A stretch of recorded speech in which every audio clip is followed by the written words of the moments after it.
sine waveform. Okay, so while making the sine waveform, I want to make sure that, okay, so because in this waveform I got this input sine. Okay, that input sine is available over here. How to take the reading?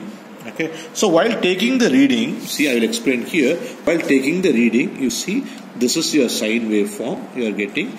This is the 0. Okay, let me assume that it is consumes 1 box or 2 box or 3 box. Means I have to count how many boxes, not only from here, not the whole. When I want to measure what is the voltage, means because I want to measure the voltage and time. This is the 2 readings I want to take. Only these 2 readings. So while taking the 2 readings, I want to measure from 0 to this peak. So this is called as the peak value.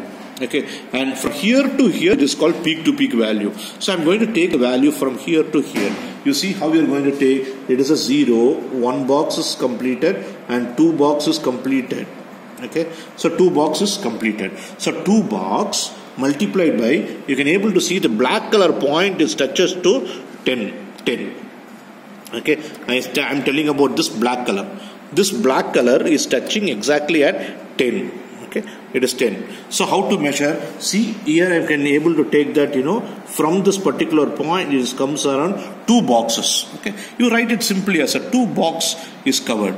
Sometimes, it will even cover 2.2 boxes. Okay, so how many boxes? 2 boxes covered. So 2 boxes multiplied by, here I am taking it as a 10. So 2 box into 10. So I will get the 2 into 10. I will get 20 volt. So hope so you got the input. This is for your input. Okay, this is for your input supply. Okay, so I got the voltage. Similarly, for time period, what I have to measure? Time period means it's the x-axis. I want to measure from here to here and up to 1 full cycle I want to measure. This is called the time period. That is from here to here. How many boxes? You see.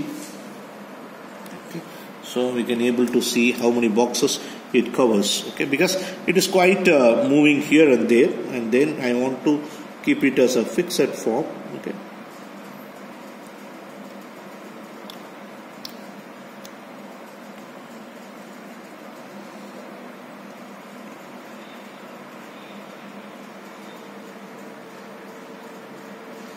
So we can able to see for this particular half cycle around 2 boxes. Okay, and here it is 2 boxes. Okay, so I think it is a 4 box. Okay, so I can able to see it is a 4 boxes multiplied by. See here you can able to see the black color point reaches towards 5. So 5. Okay, that is 20 millisecond.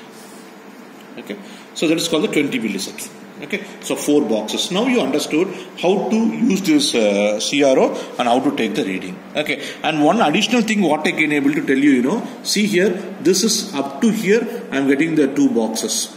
Okay, so for this, so this is for the 2 box and here for the 2 box. I am telling 1 box, 1 box, 1 box, 1 box. Okay, so totally I am getting 4 boxes. So 4 boxes multiplied by 5. Why I 5? Because here it is black color marked as 5. So 4 box into 5. So 20 millisecond.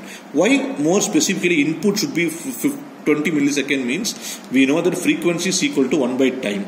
So when you put 1 divided by 20 millisecond, how will you get? See here in the calculator. So 1 divided by 20 millisecond, you will get 50. So our input 50 hertz. You can able to see it will satisfy this 50 hertz. So each and every reading you have to understand why it is coming like this. So we are getting the 20 volt and 20 millisecond for the input. So I have taken the input. Now I want to take the output. So while taking the output, no need to do any more alterations. I am taking out the positive wire. I am taking out the positive wire and giving, see, while measuring the output, you have to connect the CRO to the load over here. Positive here and negative of your CRO here. Okay. So already my negative of the CRO is here. So I am connecting the positive, that's the red color, to here.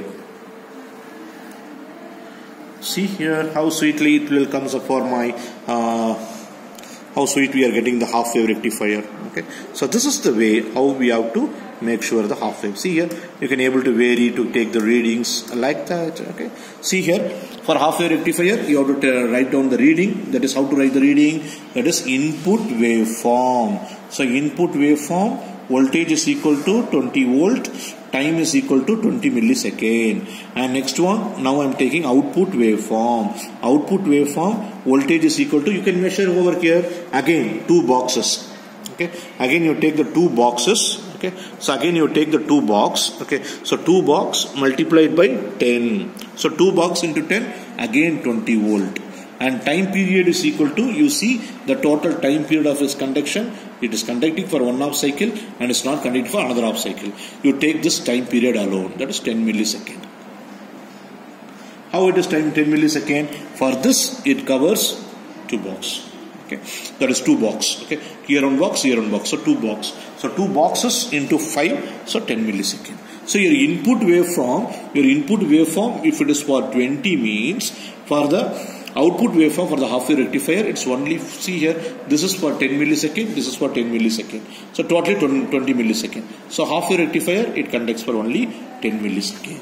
So now we have conducted a half wave rectifier completed, we have completed without filter. So this waveform, this output reading is for without filter. Now we are going to see for the output waveform with filter. With filter. How to get this? Just very simple. Since I am working over this particular circuit for a long time, I can either turn off. Okay, in the circuit mode off. In the circuit.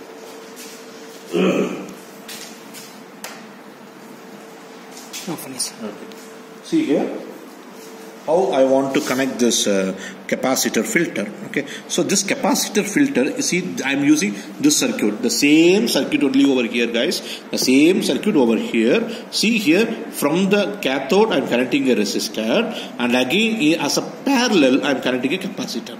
Again a parallel, so both the circuits are same. Only difference is I am adding one capacitor. So the same circuit without changing anything. What I am going to do, I am connecting this capacitor. You know that after connecting the capacitor, you will get a straight line.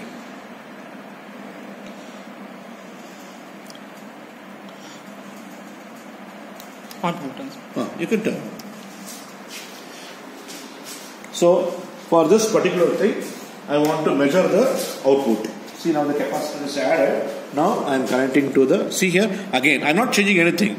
The ground is already with a 0. So I am putting the positive wire over here. Positive at the cathode end. Okay. See, I am getting a straight line. I am getting a straight line. Okay. So here what you have to do, you have to measure how many boxes it reaches out. Okay. That means, how many boxes it reaches out. See, 1 box, 1.2, 1.4, 1.6 and 1.8.